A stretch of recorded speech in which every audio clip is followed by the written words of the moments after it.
옆에 계신 분들에게 함께 인사하겠습니다. 예수님의 이름으로 축복합니다.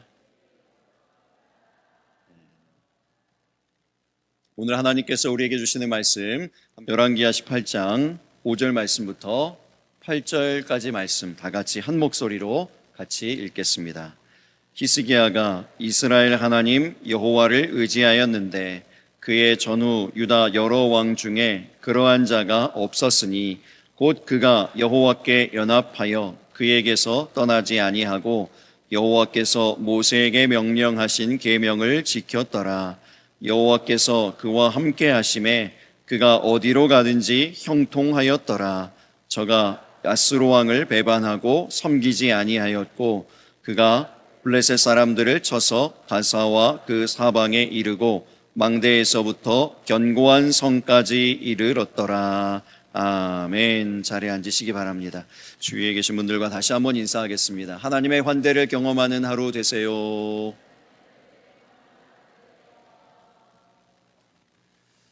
C.S. 루이스가 쓴 책 가운데 미어 크리스티애니티라는 책이 있습니다. 이제 한국말로 번역하면 순전한 기독교라는 책인데요.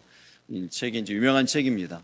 C.S. 루이스가 쓴 책 가운데 대표적인 그 책인데 그 책 가운데 이제 이런 얘기가 있습니다. If you want a religion to make feel comfortable. 그러니까 이제 우리가 그 종교를 원하는데 어떤 종교를 원한다고요? 이렇게 마음을 좀 편안하게 하는, 컴포터블하게 느끼게 하는 그런 이제 종교를 만약에 원한다면 뒤에 뭐라고 되어 있습니까? I certainly don't recommend Christianity. 기독교를 추천하지 않는다는 거예요. 기독교는 마음 편하기 위해서 믿는 종교가 아니라는 얘기입니다. 마음 편하기를 위해서 종교를 찾는다. 그렇다면 기독교는 추천하고 싶지 않다. 이런 얘기를 했어요. 여러분 이 말 어떻게 생각하시나요? 이 말을 듣기 이전까지는 편안했는데 이 말을 듣고 나니까 불편해지셨습니까? 이 말에 연결된 두 가지 논리가 있어요. 첫 번째는 우리 인생을 근본적으로 힘들게 하고 어렵게 하는 것은 불편함이나 편안함이 아니라는 겁니다. 뭐죠? 죄입니다. 이 기독교 얘기하는 것은 이거예요. 죄가 우리 인생을 불편하게 하고 어렵게 하고 힘들게 하는 것이지 어떤 상황, 어떤 여건, 그래서 어떤 환경이 달라지면 좀 나아지고 그래서 그것을 위해서 도구로 기독교를 믿는다면 잘못된 거라는 거죠. 잘못 선택한 거라는 겁니다. 예를 들어서 이런 말씀을 드리고 싶어요. 어떤 사람이 신발을 샀습니다. 근데 그 신발이 불편해요. 신발을 계속 신고 있는데 불편합니다. 어려워요. 그래서 신발을 버리고 새로운 신발을 샀어요. 그런데 또 여전히 불편해요. 그래서 이게 신발에 이제 좀 돈을 들여야 되나 보다 그러고 더 비싼 돈을 들여서 더 좋은 신발을 사서 신었습니다. 그런데도 여전히 불편합니다. 뭐가 문제일까요? 발의 문제예요. 신발이 아니고 발에 문제가 있는 것이죠. 어떤 신발을 신어도 발에 문제가 있으면 불편합니다. 복음은 환경을 바꾸는 게 아닙니다. 복음은 나를 바꾸는 겁니다. 내가 바뀌지 않으면 평생토록 불편함은 이어집니다. 환경이 나를 위해 맞춰주지 않거든요. 어떤 상황이나 여건이나 그 상황들이 나에게 맞춰주지 않아요. 모든 사람들도 다 나에게만 맞춰주지 않아요. 내 중심으로 인생이 돌아가지 않습니다. 그러니까 내가 바뀌지 않으면, 내가 복음으로 온전히 변화되지 않으면 여전히 계속해서 불편한 일들은 끊임없이 인생 가운데 일어날 수밖에 없다는 거죠. 그래서 두 번째 논리가 이렇게 이어지는데 복음은 우리를 불편하게 만든다는 겁니다. 복음이 우리를 불편하게 만들어요. 여러분 복음을 받아들일 때 제일 먼저 뭘 고백하죠? 영접 기도할 때 여러분 제일 먼저 나오는 문장이 뭡니까? 나는 죄인입니다. 이 고백을 술술 하셨나요? 그 고백이 자연스럽게 여러분 나오시던가요? 솔직히 처음에는 잘 인정이 안 되지 않으셨나요? 나를 보고 왜 죄인이라 그래? 나 뭐 죄진 거 많이 없는데. 근데 그런 마음이 있지만 따라하라 그러니까 그냥 억지로 따라해서 영접 기도하시고 이런 분들도 계실 텐데 혹시나 아직까지도 나는 죄인입니다 이것이 잘 납득이 안 되시고 잘 이렇게 기도가 안 나오시는 분이 있으면 예배 마치고 조용히 제 방에 오시길 바랍니다. 기독교는요 불편함이 많은 종교입니다. 불편함이 많아요.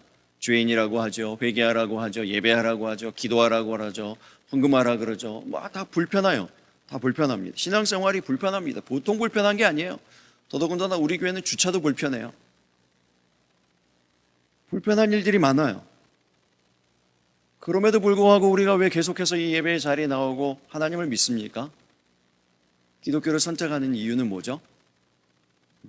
그 모든 불편함을 지나서 세상이 말하는 편안과 비교할 수 없는 평안을 하나님께서 우리에게 주시기 때문인 줄 믿으시기 바랍니다. 편안과 평안의 차이는 분명히 말씀드렸어요. 여러 번 말씀드렸습니다. 무슨 차이가 있다고요? 조건이 붙어 있으면 편안이에요. 그러나 평안은 조건이 없습니다. 어떤 조건이 없어요. 그래서 평안, 기독교의 목적은 편안이 아니라 평안입니다. 그러나 기독교는 불편합니다. 인생의 불편함에 대한 근본적인 원인, 그 근본적인 해답, 어디로부터 불편함이 오는가, 무엇 때문에 불편한가에 대한 해답을 주는 것, 그것이 기독교인 것을 믿으시기 바랍니다. 그런 맥락에서 우리 가운데 있는 흔한 질문이 하나가 있습니다. 오늘의 주제인데요. 하나님을 믿는데도 왜 고난이 있을까? 이것입니다. 하나님을 잘 믿으면 하나님께서 우리를 사랑하셔서 우리에게 복을 주심으로 우리의 삶이 형통하고 순적하고 다 잘 되어질 것이라고 우리는 일반적으로 그렇게 생각해요. 그런데 하나님을 믿는데도 여전히 고난이 있습니다. 특별히 고난에 대해서 더 많이 생각하게 되는 요즘입니다. 전쟁이 이제 끊어지지 않고 계속 협상을 하고 있다고는 하는데 전쟁의 소문이 계속 들려오고요. 그래서 그로 인해서 기름값이 막 치솟고요. 삶이 팍팍하고 어렵습니다. 세계 정세가 불안합니다. 믿음이 있다는 우리들의 삶 가운데에서도 여전히 버거운 그 인생의 문제들이요. 이런 것들이 계속 생겨납니다. 왜 그럴까요? 하나님 우리를 사랑하시는데, 우리를 돌보아 주시는데, 우리와 함께 하시는 하나님이 계시는데 왜 우리에게는 여전히 계속 고난이 있습니까? 고난의 어떤 어려움들이, 환란의 어떤 그 심각함들이 우리 가운데 왜 있죠? 이 하나님을 믿으니까 고난이 피해가야 되는 것 아닙니까?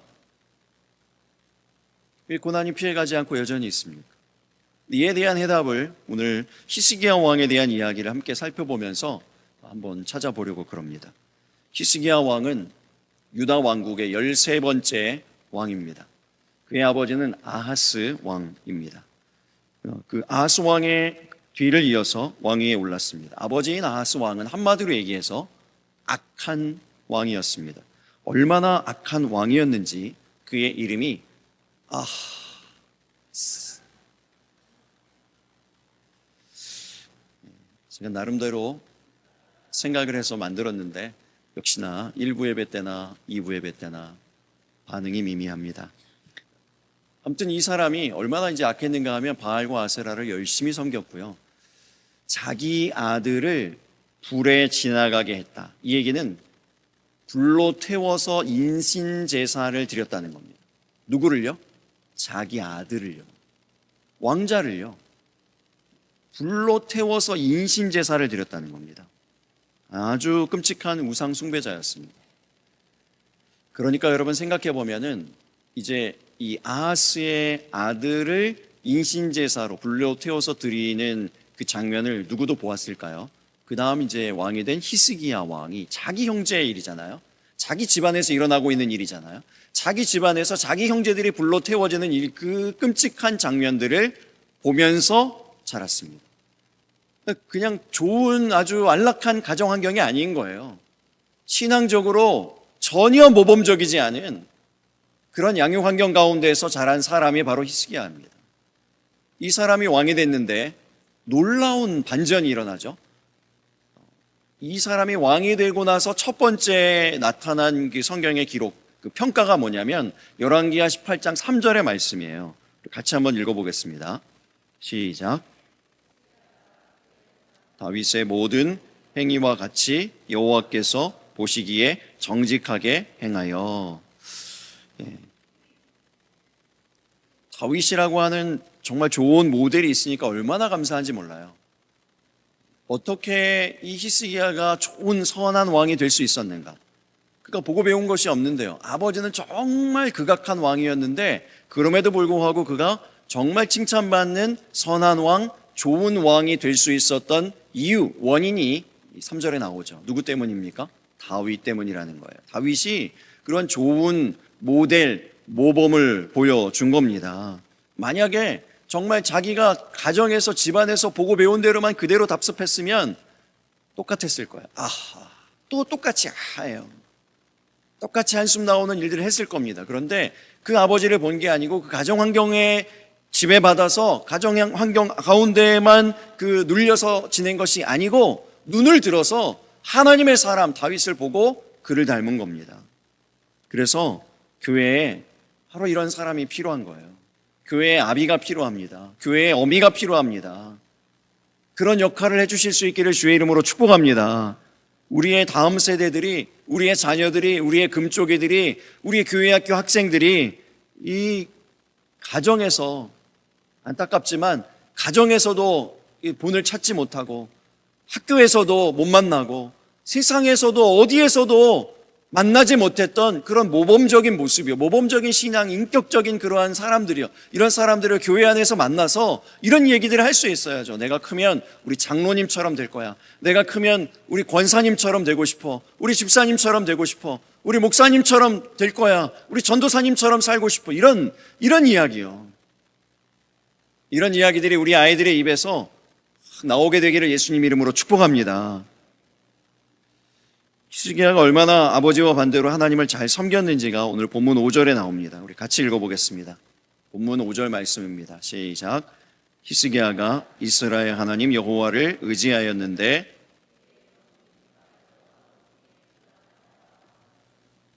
이게 놀라운 얘기예요. 신앙적으로 보면은, 신앙적인 면으로 봤을 때 히스기야는 유다 최고의 왕이었다는 얘기입니다. 최고의 왕이었어요. 히스기야를 최고의 신앙인으로 평가한 두 가지 근거가 바로 그 다음 절에 나옵니다. 6절 말씀도 계속 같이 읽어보겠습니다. 곧 그가 여호와께 연합하여 그에게서 떠나지 아니하고 여호와께서 모세에게 명령하신 계명을 지켰더라. 첫 번째, 떠나지 않았다. 곧 그가 여호와께 연합하여 그에게서 떠나지 아니하고 이랬습니다. 이 어떤 모습일까요? 신실한 모습이죠. 흔들림 없는 믿음의 모습입니다. 사람들은 응답이 없으면 떠납니다. 역사가 없으면 떠납니다. 뭔가 재미가 없으면 떠나기도 하고요. 뭔가 특별한 것이 없으면 떠나요. 자리를 움직입니다. 엉덩이를 움직여요. 그런데 이 사람은 움직이지 않았다는 거예요. 응답이 있던 없던, 하나님이 어떤 역사를 하시든 안 하든 상관없이 그 자리를 굳건하게, 든든하게, 반석처럼, 바위처럼 지켰다는 것입니다. 신실한 믿음의 소유자 히스기야였습니다. 두 번째, 여호와께서 모세에게 명령하신 계명을 지켰더라. 뭐죠? 순종의 모습이에요. 성령 충만을 어떻게 알 수 있다고 했습니까? 제자반 우리 하신 분들이요, 기억해 보세요. 뭘로 알 수 있다고 했습니까? 할렐루야. 네, 우리 이 중에 제자반 하신 분들이 꽤 있는데 순종이라고 했습니다. 성령 충만의 증거는 순종이라고 했어요. 성령 충만의 증거는 어떤 은사가 아니에요. 대단한 뭔가 화려하고 신령하고 이렇게 드러나는 것이 아니고 순종하는가, 어떻게 순종하는가, 얼마만큼 순종하는가, 어디까지 순종하는가, 목숨 걸고 순종하는가, 끝까지 충성하는가, 순교까지 할 수 있는가, 이게 성령 충만의 증거라고 그랬어요. 그렇죠? 히스기야는 굳건한 믿음이 있었고 철저히 순종하는 사람이었다는 겁니다. 그래서 어떻게 됩니까? 7절, 8절이에요. 7절, 8절이 결론인데 같이 읽어보겠습니다. 여호와께서 그와 함께 하심에 그가 어디로 가든지 형통하였더라. 저가 아스루 왕을 배반하고 섬기지 아니하였고 그가 블레셋 사람들을 쳐서 가사와 그 사방에 이르고 망대에서부터 견고한 성까지 이르렀더라. 한마디로 얘기하면 형통했다, 승승장구했다, 이런 이야기죠. 여기서 이제 해피엔딩으로 이렇게 끝나면 좋겠는데 히스기야의 이야기는 여기서 마무리가 아닙니다. 큰 고난을 만나죠. 아수르 그 나라가 쳐들어옵니다. 굉장히 큰 고난을 만나요. 히스기야가 이렇게 잘 믿는 사람이었는데, 신실한 믿음을 가진 사람, 그 충성된 순종을 가진 사람, 여호와께서 모세에게 명령한 계명을 지켰더라, 순종하는 사람이었습니다. 이런 사람이었는데도 고난을 만났다는 거예요. 고난이 그에게 찾아왔다는 것입니다. 하나님은 왜 이런 히스기야에게 고난을 주실까요? 하나님을 잘 믿고 있는데요. 흠잡을 데가 없습니다. 최고의 신앙인이에요. 그런데도 왜 고난을 그에게 주실까요? 이제 히스기야의 인생에 큰 고난이 두 번 찾아오는데, 첫 번째 이 고난의 이야기가 오늘 본문을 지나면 곧바로 이어지는 9절 말씀부터 나옵니다. 9절에 보면은 아수르가 이스라엘을 에워싸고 3년 만에 수도 사마리아가 함락되었다 그랬습니다. 북이스라엘이 멸망한 것이죠. 그리고 13절에 보면 유다까지 쳐들어옵니다. 그리고 14절을 보면은 이 고난을 대처하는 히스기야의 모습이 이제 나오는데요. 조금 의외예요.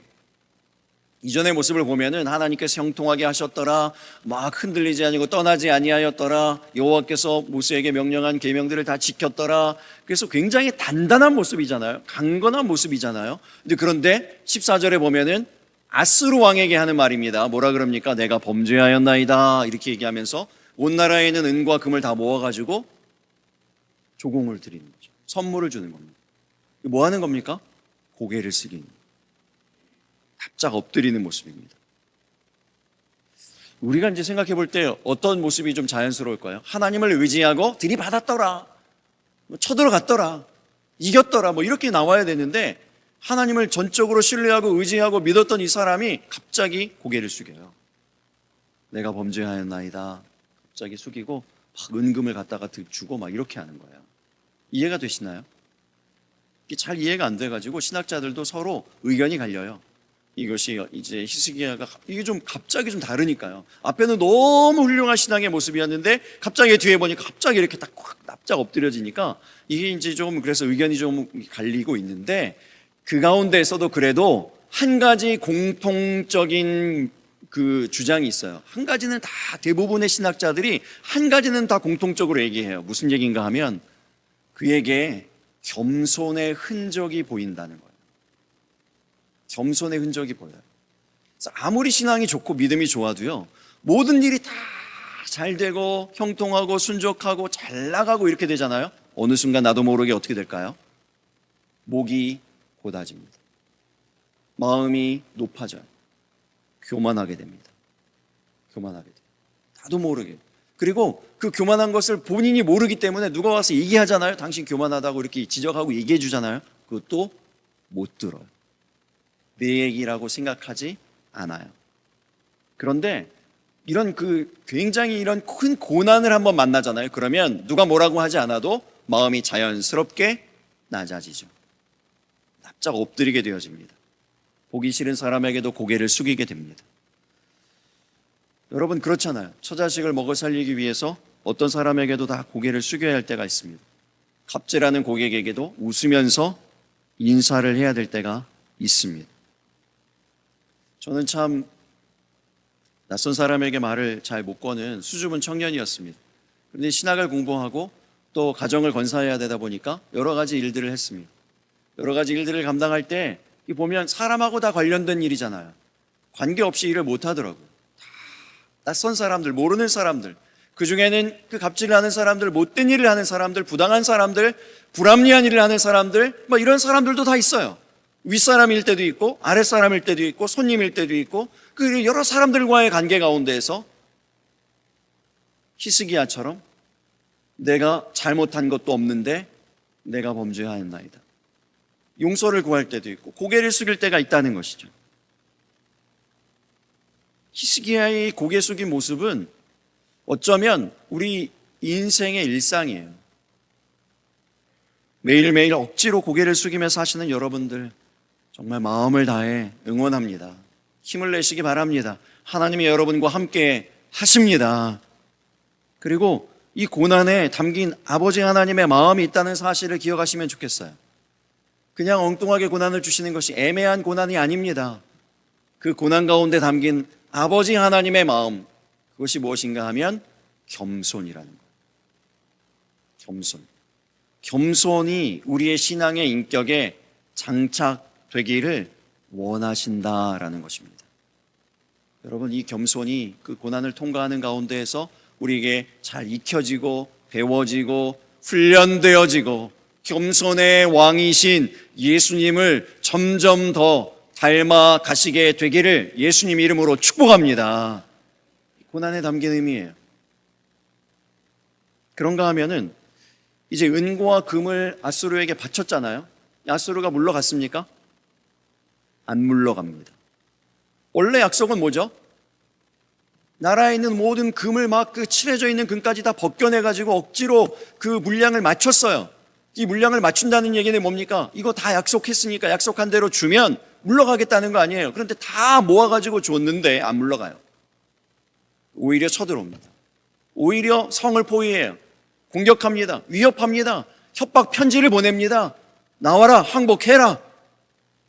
이런 일들을 당할 때 히스기야는 어떨까요? 마음이 억울하죠. 아니, 이 사람들이 이 약한 사람들을 보았나?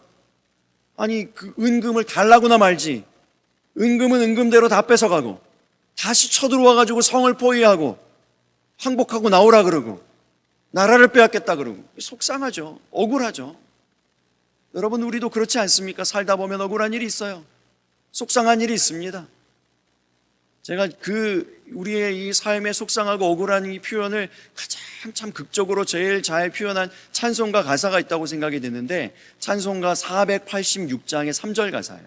3절에 이렇게 시작됩니다. 이 세상에 죄악된 일이 많고 참 죽을 일 쌓였구나.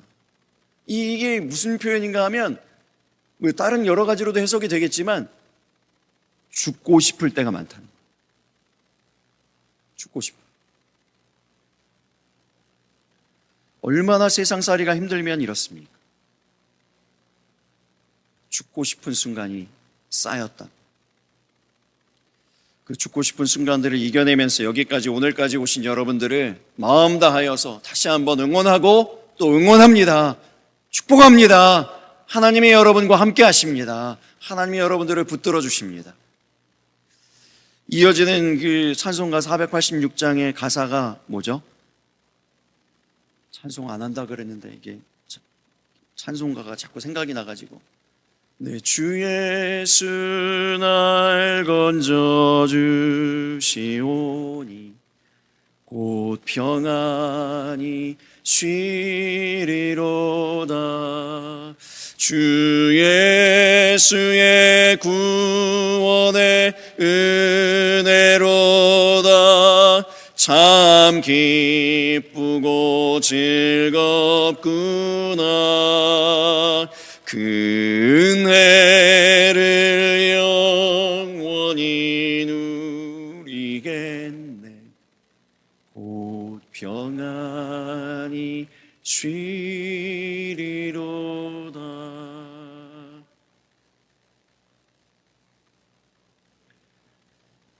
순간마다 죽을 위기가 있을지라도 우리 주님이 저와 여러분을 건져내 주심을 믿으시기 바랍니다. 히스기야를 건져내 주셨잖아요. 히스기야가 어떻게 합니까? 열왕기하 19장 14절에서 16절까지를 우리 같이 읽어보겠습니다. 히스기야가 사자의 손에서 편지를 받아보고 여호와의 성전에 올라가서 히스기야가 그 편지를 여호와 앞에 펴놓고 그 앞에서 히스기야가 기도하여 이르되, 그룹들 위에 계신 이스라엘의 하나님 여호와여, 주는 천하만국의 홀로 하나님이시라. 주께서 천지를 만드셨나이다. 여호와여, 귀를 기울여 들으소서. 여호와여, 눈을 떠서 보시옵소서. 사네립이 살아계신 하나님을 비방하러 보낸 말을 들으시옵소서. 기도합니다. 기도해요. 고난의 두 번째 의미, 우리로 기도하게 하는 것. 고난 중에 계십니까? 기도하시기 바랍니다. 어떤 분들은 그래요. 기도해도 고난이 물러가지 않아요. 기도해도 그 문제가 해결되지 않아요. 아무리 기도해도 고난이 여전히 있어요. 여러분, 그래도 계속 기도하시기 바랍니다. 어떤 목사님이 이런 얘기를 하세요. 학창시절에 좋은 선생님을 만났는데 그 선생님은 좋은 선생님뿐만 아니라 유능한 선생님이었답니다. 서울대학교를 나오고 아이들을 가르칠 때 아주 탁월하고 성적을 팍 올리는 이런 아주 훌륭한 선생님인데, 그 선생님이 학기 첫 시간에 탁 나와가지고 학생들에게 얘기를 하는 거예요. 자, 공부 잘하고 싶나? 학생들이 네 대답합니다. 비결을 알고 싶나? 네 대답합니다. 열심히 해라. 열심히 하면 된대요. 그래서 얘기를 들어보니까 그 일리가 있어요. 2년 동안만 죽었다 생각하고 열심히 하라는 거예요. 붙들고 열심히 하면 다 된다. 꼴찌라도 될 수 있다. 다 할 수 있다. 이렇게 확 동기부여를 주는 거예요. 그런데 그때 꼭 그런 아이가 한 명 꼭 있는데, 반에서 한 아이가 손을 들어 얘기해요. 선생님, 2년 해봤는데 안 되면요. 선생님 뭐라 그랬을까요? 2년 더 해라. 이 아이도 지지 않아요. 2년 더 했는데도 안 되면요. 뭐라 그러실까요? 또 2년 해라. 총 몇 년이에요? 6년이에요. 선생님이 이런 얘기를 합니다. 6년 했는데도 안 되면, 일은 참 어려운 일이긴 하지만, 드문 일이긴 하지만, 안 되면 6년 동안 한 가지 공부 매달려서 열심히 한 그 열정, 그리고 그 끈기, 포기하지 않는 그 끈기, 그것은 남았지 않아요. 그 인생에 있어서 굉장히 중요한 자산이다, 그게. 열심히 노력하는 노력이요. 공부하는 습관이요. 공부하는 그 훈련이요. 이런 것들이 착착 6년 동안 갖춰졌잖아요. 준비됐잖아요. 그래서 이제 뭐든지, 이제 서브젝트만 바뀌면 뭐든지 주어졌을 때 그렇게 할 수 있는 자산이 되었다는 거예요. 여러분, 우리가 솔직하게 기도를 어떻게 시작합니까? 기도 제목이 생기면 진짜 기도가 시작되잖아요, 사실. 진짜 기도는 기도 제목이 딱 주어지면, 고난이 닥치면, 어려움이 닥치면 진짜 기도가 시작되는데, 그 기도의 제목이 응답이 안 될 수도 있다고요. 그러나 더 훌륭한 것, 더 하나님이 기뻐하신 은혜로운 일들이 남아요. 뭐가 남을까요? 하나님과의 교제예요. 하나님과의 그런 인격적인 만남.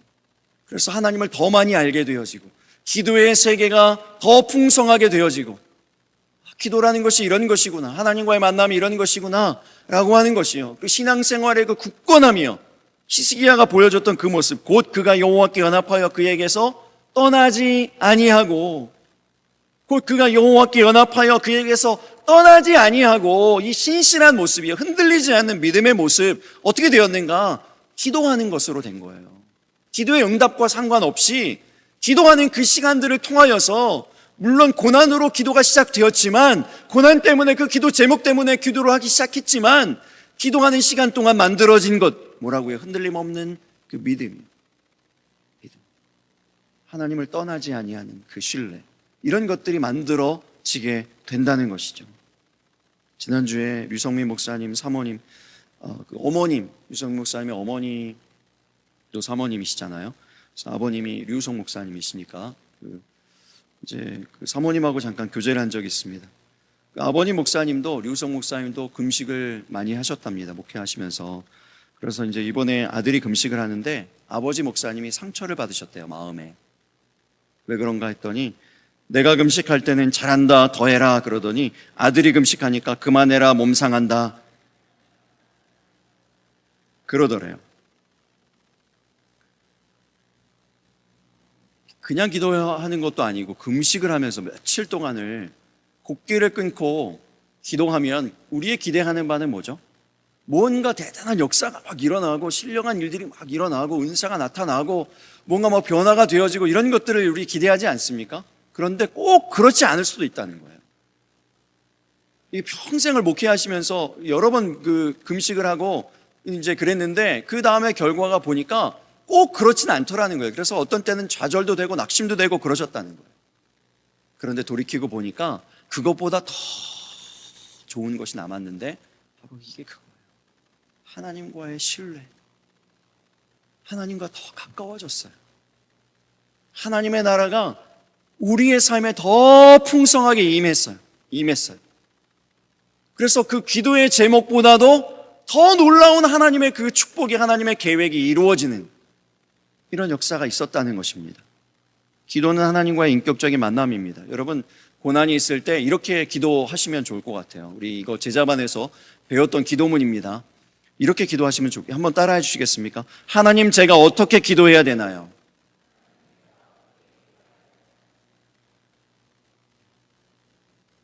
앞에 나오는군요. 하나님, 제가 어떻게 기도하길 원하십니까? 이렇게 기도해 보세요. 그동안에 우리 고난을 만날 때 뭐라고 기도합니까? 하나님, 고난 해결해 주세요. 이거 끝장내 주세요. 없애 주세요. 사라지게 해 주세요. 해결해 주세요. 이렇게만 기도했잖아요. 근데 이 고난에 담긴 하나님의 계획이 있다고요. 그래서 하나님, 제가 어떻게 기도하기를 원하십니까? 두 번째, 이 일을 통해 무엇을 이루기 원하십니까? 뭐 따라해 주시겠습니까? 시작.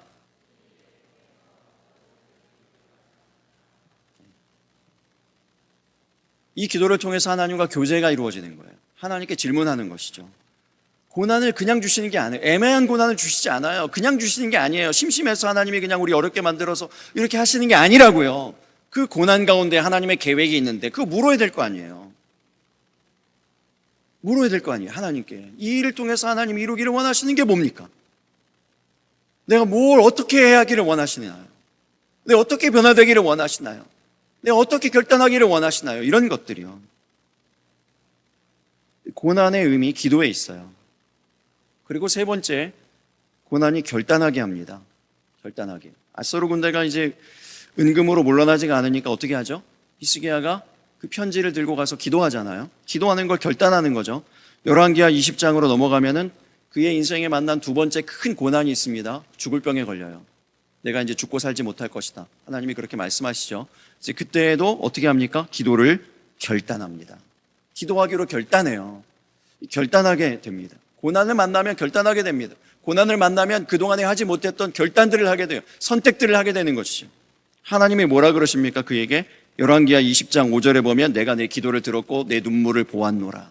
이렇게 말씀하시죠. 여러분, 이게 어떤 때의 기도입니까? 어떤 때 일어난 일이죠? 고난의 때예요. 히스기야가 고난의 때에 기도를 결단하고 하나님을 결단하고 하나님 편을 결단했을 때 하나님이 이렇게 응답해 주신다는 거예요. 내가 내 기도를 들었고 내 눈물을 보았노라. 이 음성이 저와 여러분들에게도 다 들려지게 되기를 예수님 이름으로 축복합니다. 이런 음성을 들어야죠. 이 고난의 유익입니다. 시편 119편 67절의 말씀에 고난당하기 전에는 내가 그릇 행하였더니 이제는 주의 말씀을 지키나이다. 시편 119편 71절의 말씀에 고난당하는 것이 내게 유익이라 이로 말미암아 내가 주의 율례들을 배우게 되었나이다. 무엇을 통해서요? 고난을 통해서 배우게 된다. 배우게 되어집니다. 교회의 탑 리더에 대한 말씀 전에 드린 적이 있는데 탑 리더 10%의 그 단계에 오를 수 있는 한 가지가 있다 그랬어요. 제자반한테 말씀드렸는데 뭐죠? 할렐루야. 일부 예배 때는 즉각 답이 나왔는데 경험이에요. 경험이에요. 어제도 우리 목사님 밥을 먹는데 이런저런 얘기하다가 이렇게 물어요. 목사님 어떻게 그렇게 하세요? 겪었으니까 하는 거예요. 어떤 일들은 온갖 피눈물을 다 흘리면서 하나님이 겪게 하세요. 굴리세요, 하나님이. 그래서 그 경험치들이 쌓이면서 알게 되어지는 것들이 있습니다. 하나님이 막 굴리세요, 진짜. 이리저리. 언제까지 굴리실까요? 잘 모르겠어요. 깨달을 때까지? 변화될 때까지? 언제까지 굴리실지 모르겠는데 하나님이 계속 굴리시는 거예요. 계속 굴리세요. 제가 가끔씩 공유하지만은 제 목회 여정을 이렇게 돌아보면은 정말 이루 말할 수 없는 눈물의 나날들도 있었습니다. 기쁨의 순간도 물론 있죠. 아주 보람 있는 그러한 장면들도 떠올라요. 그러나 여전히 어쩔 수 없이 부인할 수 없이 눈물의 나날들이 있었습니다. 아내와 자녀도 함께 말할 수 없이 고생했어요. 그래서 너무나 늘 미안해요. 늘 그래서 고맙고 또 때로는 안쓰럽고 그렇습니다. 그래서 가끔 제가 하트도 날리고 그러는 거예요.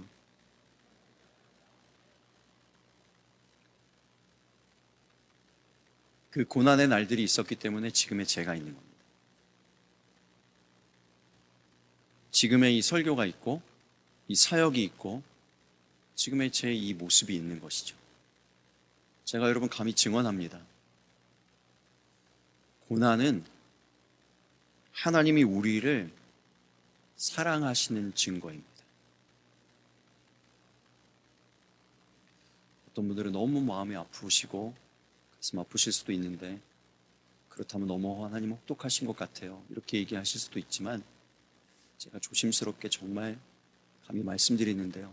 하나님이 우리를 사랑하시기 때문에 우리를 다루셔서 겸손하게 하시려고 더 기도하게 하시려고 그리고 하나님의 놀라운 일들을 위해서 결단하게 하시려고 우리에게 그 고난을 주시는 겁니다. 히스기야 말년을 여러분 생각해 보세요. 고난이 다 지나갔거든요. 두 번의 그 큰 고난이 다 지나갔습니다. 아수르도 물러가고 죽을 병도 고침받아서 하나님께 15년의 생명이 연장되어지는 은혜를 받았어요.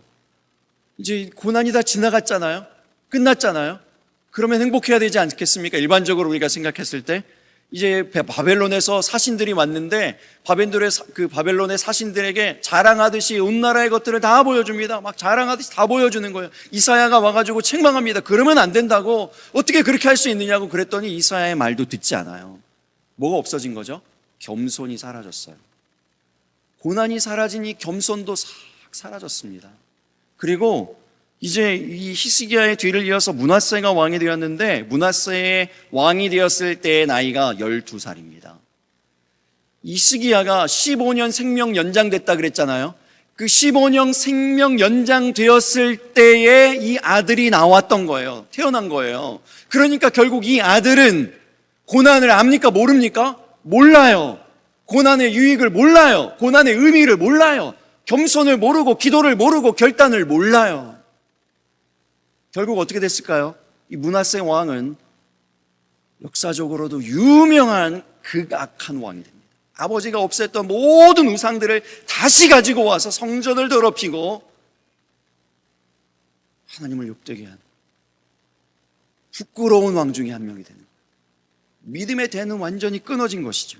이 얼마나 안타깝습니까? 훌륭한 최고의 신앙인의 아버지를 두었는데 아들은 극악한 왕이 됐다. 그러므로 여러분, 고난에 대한 새로운 시각이 열리게 되기를 바랍니다. 고난에 대해서 새로운 기도가 시작되실 수 있기를 바랍니다. 고난에 대해서 어떻게 기도하자고요? 하나님, 내가 어떻게 기도하기를 원하시나요? 이 일을 통해서 무엇을 이루길 원하시나요? 이렇게 기도하실 수 있기를 바라요. 그래서 그 인격적인 교제 가운데에서 하나님께서 주시는 답을 통하여 하나님의 그 고난을 통한 그 축복과 계획을 깨닫고 더 겸손함으로 나아가고 더 그 기도의 깊은 자리로 나아가고 하나님의 놀라운 일들을 이루어낼 수 있는 그 결단의 자리로 나아갈 수 있는 저와 여러분 다 되시기를 예수님의 이름으로 축복합니다.